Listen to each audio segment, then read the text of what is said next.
Hey, Bill DeWeese here with Long Strange Journey in Palm Harbor, Florida, with a quick video that I'm calling the Hitchhiker's Guide to Trolling Motor Maintenance. And what we're going to do here today is look at the trolling motor electrical battery wiring system I do this on like a 3-month basis. I used to do this almost 6 months when I first started, but I had a bad day on the water, and we were on a very terribly windy conditions in shallow water where we absolutely had no choice but to fish with the trolling motor, and the trolling motor gave out on us pretty early on. So since that point, I kind of determined that I'm going to do this on a 3-month interval, and I'm going to do it kind of whether it needs it or not and get out ahead of it. And also, fishing this weekend, we had a real hard day, all day Sunday, lots more wind than we thought, and also wind in an unproductive direction, fighting tide, and also some really super shallow water that we had to deal with, and literally having to get out and kind of walk the boat. And in some cases, we would use the trolling motor to walk the boat without our weight in it, so we didn't have to actually push it. And so we went all day on that boat, but I got the red light towards the end. The trolling motor never went fully out, but it definitely went from green to red on the battery status. And I've had this boat for 3.5 years, and I've multiple trips down to the Everglades and 10,000 Islands where I'll be camping on the boat or where I'll be staying, and I don't really have access to charging. This is kind of over-engineered to get 3 days minimum fishing time on the batteries.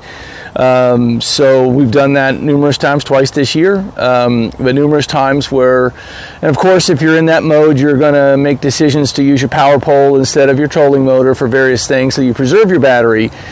But when you can get 3 days on your trolling motor battery, 3 days of good fishing on your trolling motor batteries, and then all of a sudden you get 1 day, that's your sign that it's time to take a look. And it's been about 3 months and 2.5 months, and we definitely had an issue where we got the red light towards the end of the day on Sunday. So I've already cleaned up this first battery. This is just real background. There's two Group 31s, these very large batteries, flooded lead cell. I'm old school. This is old school like me. This works. This is a 18.5-foot Maverick.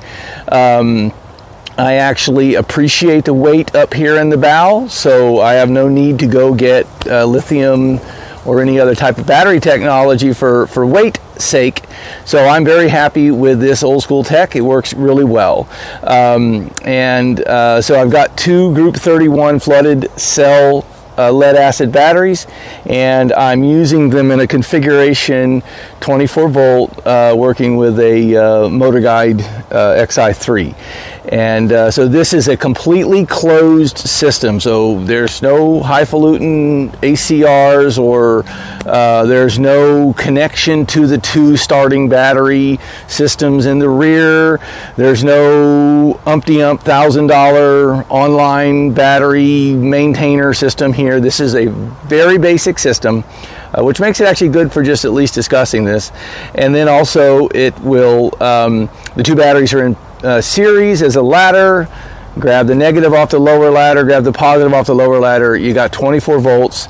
24 volts runs through a 60 amp circuit breaker out to the trolling motor connector on the front. So it's a closed system, super simple. I like simple, and it works. But you can see I left one of these kind of unattended to, so you can see what we're looking for. I actually had an actual loose connector here where I think there must have been some stress when I put it all together the last time, or could be vibration, but there was a recrimp that needed to take place here, so that could have been a factor. But obviously, as you can see here, we got the telltale signs of the start of corrosion. So this is what we've all cleaned up. Let's start real quickly. I'll talk about some of the things you might want to have on hand for this. You need your basic tools. You're going to need something that can remove corrosion. You've got the classic post-style battery scraper. You've got obviously the 1950s style bristle brush, and I got a couple of other brushes here that can get into crevices. These are stainless steel brushes. So you want brushes to be able to do that. In addition to basic elementary tools, you're going to want a meter, because we're going to look for three things here. We're going to look for the battery, well, four things really. We're going to look for the individual battery status, voltage compared to one another. We're going to look at the battery at the top, which should be 24 minimum, but obviously should be the voltage of the sum of the two batteries.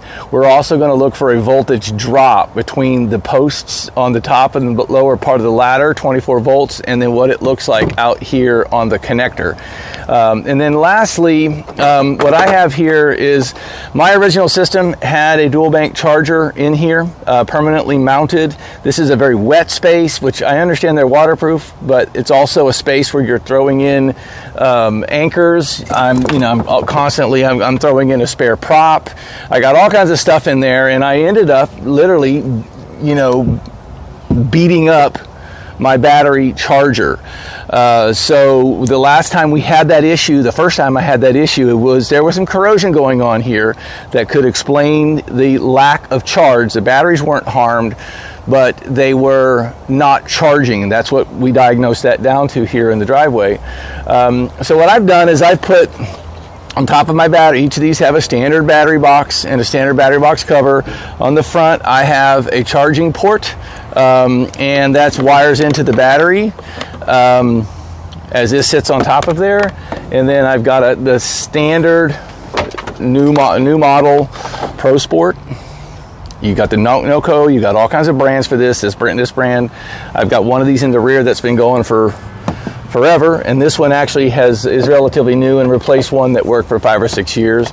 And then on the back of this, the tail end now, I've got the pigtail. So I don't keep this charger in this wet box. I just plug it in like you would any other charger. I also use this for my motorcycle if need to be, and a same connector system for my lawnmower if need be. So I take advantage of the portability of it, but I really, for the boat, I just don't want this on board. The one in the back, there's one just like this, mounted permanently inside of a dry locker under the seat.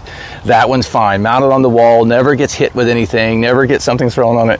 This one I don't want to put back in here. So I choose a portable route. I got two of these. I got two battery covers, one for each battery, obviously, and they have the charging port. Plug it in, leave it on for 2 days, or leave it in to maintain it after a trip, and you're good to go. So you're checking each and every one of these connections. Each one of these connections is susceptible to a loose connection, is susceptible to corrosion, and what you see here is this, right? This is our stuff we're looking for. This is the worst one, probably. The other two were none of the other connections were anywhere near that. There was, like I said, one loose one, potentially loose one, but that one is the worst one, so I held that off to show you. And we're going to clean that up. We also have some other solutions here you might be interested. You may not need this for your technology. Again, I'm using flooded lead acid, so I will hygrometer test each cell, and I will make sure that each cell has appropriately a level of distilled water in it. You got electronic contact cleaner. This is basically the brake cleaner for technicians, of electronic technicians. So this is really good for doing a cleanup, more for smaller circuits, but it does work in some cases on here, like my connector for my battery tender. You got heavy duty corrosion inhibitor. This is good to have on hand in general. Can be good in this setting. I use this now more.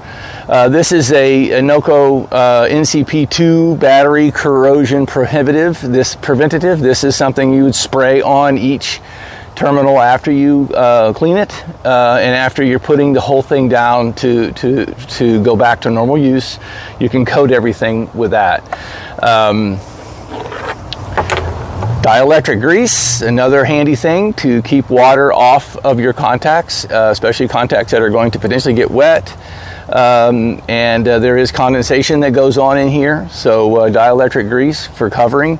And you can also use liquid tape. I've used that from time to time. When you're done, you can literally coat the whole connection with liquid tape.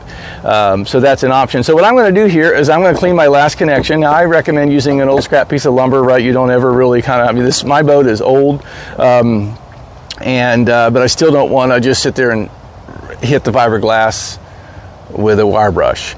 So I'm going to take this and I'm just literally going to pull it up to where I can get it onto the board and use it as a something that I can scrub against. And I'm going to clean this until it's back to bright. And this is what you're looking for. This is the kind of stuff that can ruin your day slowly over time and build a chronic issue that manifests itself in poor battery performance. And a lot of these things are out of sight, out of mind. Mine's here in the bow hatch. It's actually quite easy to get to. So this is going to be a little bit.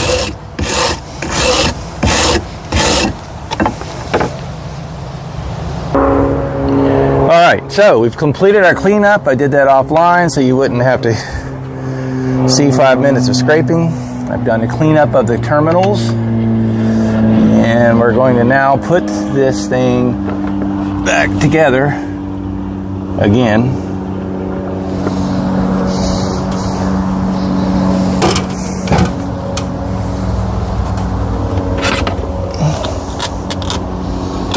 Did we clean that one? I don't think we cleaned that one.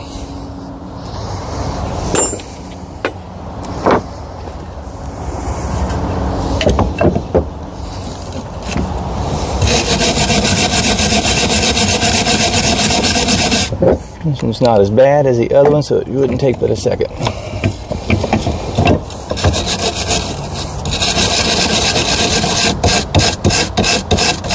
This is what you're trying to do. You're just trying to make sure everything is thoroughly fresh metal.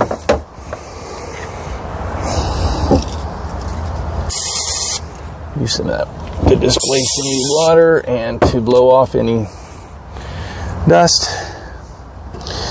Now, I use the old school wing nuts. There are many who would say that you should avoid the wing nuts and use hex nuts instead. Oh, too soon. I like the wing nuts because they allow me to do anything easily on the water. I have a bag that I keep all of my tools in and a bunch of other repair items that I would need for on the water repairs. And I prefer to be able to do that on the water.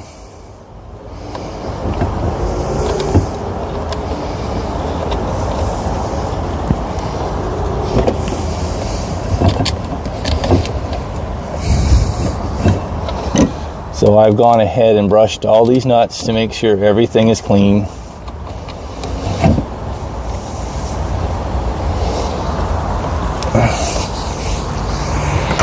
I add a little bit of additional torque beyond the finger tight, so we got a good strong mechanical and electrical connection.